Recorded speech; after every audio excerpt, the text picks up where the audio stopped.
This is the Randi Rhodes Show on 960 KNEW and online at 960KNEW.com.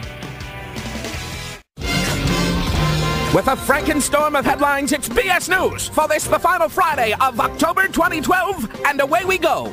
Dateline, Evil Empire. At this week's debate, President Obama mocked Mitt Romney's obsession with Russia by saying, quote, the 1980s are now calling to ask for their foreign policy back. Not long afterward, Gordon Gekko called from the 1980s, wanting Mitt Romney back. Dateline, Rapier Wit. Richard Murdoch, the GOP candidate for the Senate in Indiana, said this week that babies resulting from rape are a gift from God. Obviously, pregnancy resulting from rape is not any kind of gift. There are no Hallmark cards for that, if only because nothing rhymes with forcible. Dateline, Trumpets player. Donald Trump's big announcement this week is that he will give $5 million for copies of President Obama's college transcripts, because we don't want a president who got B- in art appreciation. But what about Mitt Romney's grades? This is a guy who didn't know that Iran actually borders on an ocean. And Mitt Romney wants airplane windows that open. I would give $5 million to see Mitt Romney's grades in junior high school science.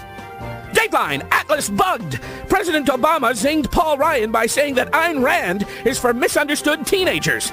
Actually, given the length of her novels, Ayn Rand is for misunderstood teenagers who have way too much spare time. And finally, a small world. A BBC poll of people around the world shows that the only country where people prefer Mitt Romney to President Obama is Pakistan. The only places in the world that prefer Mitt Romney are remote places full of poverty and religious extremists. Yeah, basically just like it is here at home. We're closing in on vodka and OJ o'clock. It's BS News for Friday. Have a great weekend. It was totally about race. The Powell nomination or endorsement, totally about race. Well, I think when you have somebody of your own race that you're proud of being president of the United States, I applaud Colin for standing with him. Oh, my God. Who even thinks of that? Who even sits there and thinks about the color of Colin Powell's skin and Barack Obama's skin after all of this? I mean, you know, we have consumer confidence that is totally, you know, coming back to normal. We have the housing sector is coming back to normal. The automobile industry is better than normal. You have, you know, unemployment below 8%. We're not in Iraq anymore. Yes, Al-Qaeda, you know, is disseminated and almost obliterated. I mean, what is with these people? It's never going to be enough for them, is it? No, because he's black. I think Sununu has been appointed with the task of going out and performing the duties that I am suggesting need to happen. Well, I think when you have somebody of your own race that you're proud of being president of the United States, I applaud Colin for standing with him. Wow. It's unbelievable to me. It truly is sad and desperate and ugly.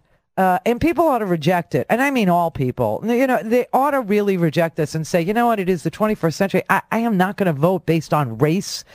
You know, I am not going to vote based on John Sununu. I am not going to vote based on talk radio. And that includes me too. I am going to vote because the economy is doing much better under a Democratic president and, than it ever did under any Republican president. I'm going to vote Democratic because it seems like Democrats get us out of war and Republicans get us into war. It seems like Democrats give us a surplus. Republicans give us deficits. Republicans do tax breaks for the top.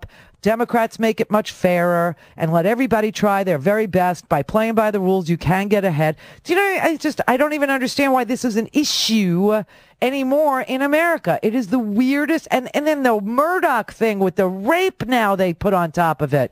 I don't even get it.